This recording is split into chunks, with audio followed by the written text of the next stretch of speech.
You trust the label that says butter. But what if in 2026 Australia, the rules quietly change? Major supermarket brands are reworking recipes, slipping vegetable oils into what used to be pure dairy, all under legal definitions most shoppers never question. The vitamins are gone, industrial oils are in, and the consequences could be hiding in your fridge. So, how do you actually buy real butter now? On the supermarket shelf, the word butter seems straightforward. Yet in Australia, the legal definition is anything but simple. Under FSN's standard 2.5.5, only products made purely from milk or cream with at least 80% milk fat can claim the name. Anything less, anything blended with vegetable oils, falls under a different standard entirely. But manufacturers have found ways to blur these lines. Phrases like spreadable, buttery taste, and made with real butter appear across packaging, each carrying its own hidden meaning.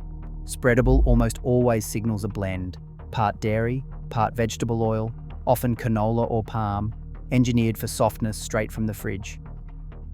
Buttery taste is even more slippery, allowed on products with far less than 80% dairy fat, sometimes as low as 39%, as long as some butter is present.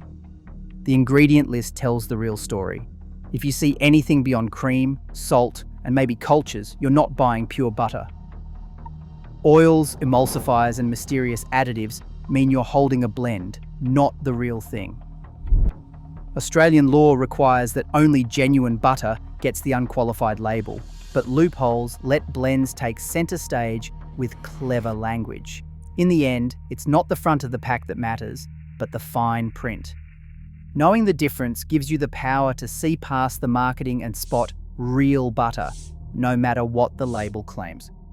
In 2023, familiar brands began to look unfamiliar on the dairy aisle.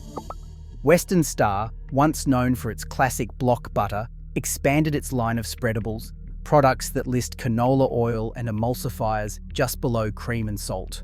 Lurpak's signature foil wrap now sits beside a spreadable variant, blending rapeseed oil with butter for a softer texture. Devondale too grew its spreadable range, adding palm oil and water to its ingredient lists.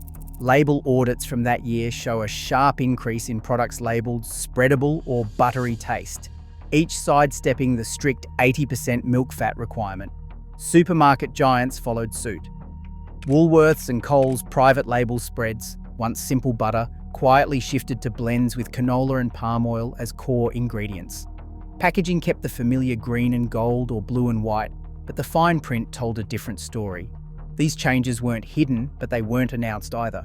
Instead, press releases celebrated improved spreadability and longer shelf life. The real driver was cost.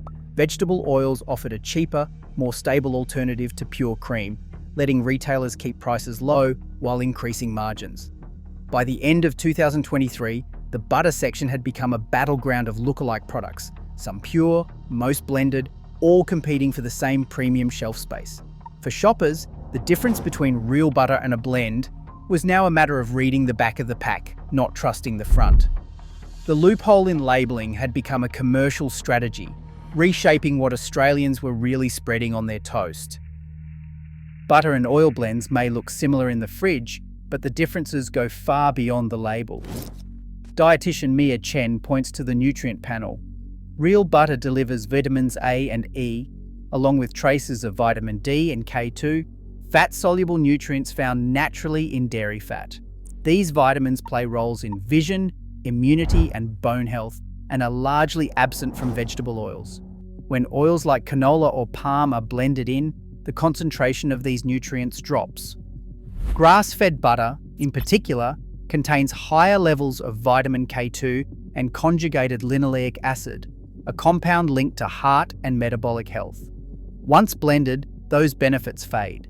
Seed oils, often promoted for their unsaturated fat, have sparked debate among researchers. Professor Jane Smith notes that while canola and rapeseed oils contain healthy fats, their high omega-6 content can disrupt the body's balance of fatty acids if consumed in excess. Emerging studies raise questions about links between omega-6 overload and chronic inflammation, though the science is far from settled. What is clear? Replacing butter with oil-heavy blends changes the nutritional profile of what ends up on the table. Australian regulations have nearly eliminated artificial trans fats, but blends may still contain trace amounts from processing. Most pure butters, especially from grass-fed sources, remain low in trans fats and free from industrial additives. For families reaching for spreadables each morning, the difference isn't just taste or texture, it's a question of what nutrients are actually making it onto the plate and what's being lost in the name of convenience. Economist Liam Holt stands in the dairy aisle, running the numbers on two nearly identical blocks.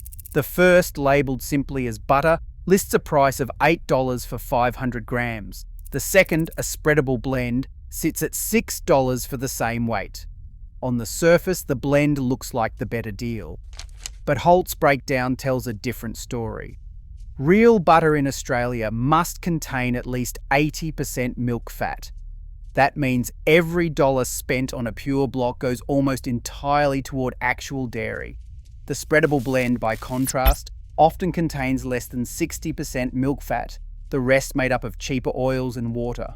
When the cost per 100 grams of true milk fat is calculated, the supposed savings vanish. The blend, padded with canola or palm oil, delivers less butter for the money. Supermarkets know this arithmetic well. By substituting vegetable oils, far cheaper than milk fat, they boost their profit margins by up to 40% on every blend sold. The shelf price may be lower, but the value drops with every gram of oil added. Families think they are saving, but they are paying a premium for fillers that cost supermarkets a fraction of the price of cream. Holt's analysis reveals a quiet economic illusion. What looks like a bargain is, in reality, a way to stretch dairy dollars further for retailers, not for shoppers. For anyone who wants the real thing, the only honest calculation is price per gram of milk fat, not the sticker on the shelf. Standing in the dairy aisle, the difference between real butter and clever marketing comes down to a few simple steps. Start with the label. Only products listing cream and salt, sometimes cultures, count as pure butter.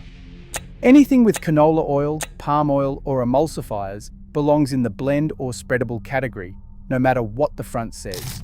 The hard butter test is quick. Pure butter stays firm straight from the fridge, while blends give way to a soft press.